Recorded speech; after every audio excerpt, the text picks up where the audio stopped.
Lawrence of Arabia, 2001: A Space Odyssey, Dunkirk. You've seen these films, or at least you've heard of them. Old and new, they're British classics that have taken over the world. But we're not here to talk about them. You see, for every vaunted success, there's a gem hidden away from public consciousness. In the latest issue of Little White Lies magazine, we've highlighted 100 of them, offering an alternative history of British cinema.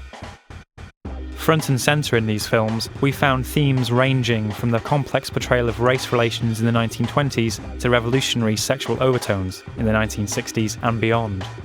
Here are 10 mould-breaking British films.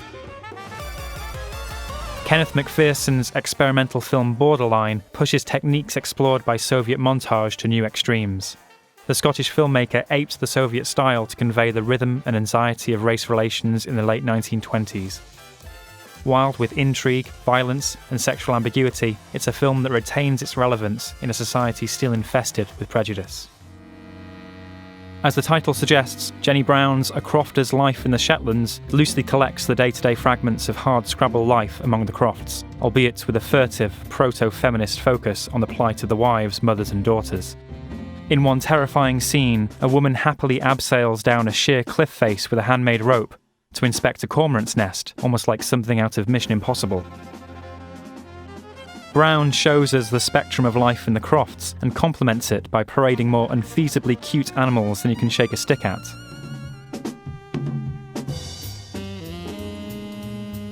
Basil Deardon's Victim was the first film to feature the word homosexual. He was a convicted homosexual, sir.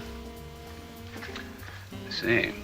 The film is likewise indelible in cinematic history for the scene in which Dirk Bogart's closeted lawyer is confronted with his gay affair. Were you the other man? Heterosexual audiences were unused to hearing such explicit sexual desire, even from men who loved women in movies, so they duly freaked. I stopped seeing him because I wanted him. Do you understand? Because I wanted him! Victim's sympathetic and humane portrayal of the persecution of innumerable gay men under the barbaric laws of Britain pre-1967 must have seemed in 1961 like something radical and strange, and it still remains gently progressive now. If it was love, why should I want to stamp it out? Why would I do that if it was love?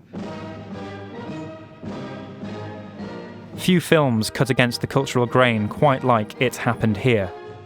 Just as our nation's post-war prosperity was nearing its peak, along came film fanatic Kevin Brownlow and history buff Andrew Mollo, whose drama documentary dared to suggest that if the Nazis had invaded Britain, not only would we have failed to raise much resistance, but a fair number of us would have welcomed them like Teutonic brothers. From the crowd surges the cry, Germany and England, union for strength. These enthusiastic first-timers crafted a film that doesn't just offer a disturbingly believable and ingeniously crafted peek into an alternative past, but skewers the very notion of Englishness into the bargain. The Black British experience isn't dissimilar to the adolescent confusion of having to choose between opposing identities. Cheers. It's all right. This is Tony, an old mate of mine.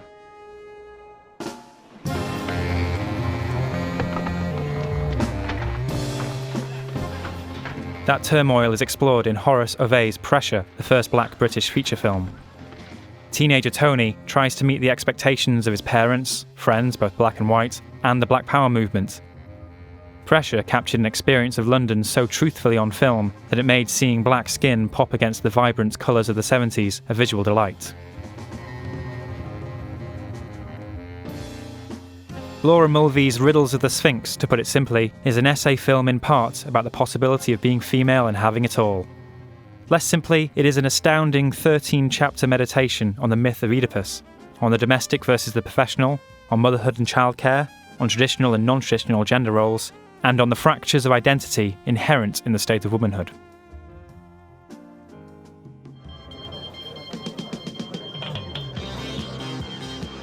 Ron Peck's Nighthawks is a pioneering work of British LGBT+ cinema. The film captures the repetitions of Jim's life with a documentary poise, contrasting his loneliness and disinterest in all that he does with the passion he extends towards his underground community. The film's climactic scene, in which he discusses his homosexuality with a class of gossip-hungry students, is a blistering moment of clarity in the blur of his daily life, and a bold finale to a remarkable film. So how come you can be so straightforward about it? Because he likes to be. I think it's better to be straightforward about it, don't you? James and Hilda Bloggs are a retired couple living in a handsome rural Sussex cottage amid the backdrop of escalating tensions in the Soviet-Afghan war. Hello, dear. Hello, love.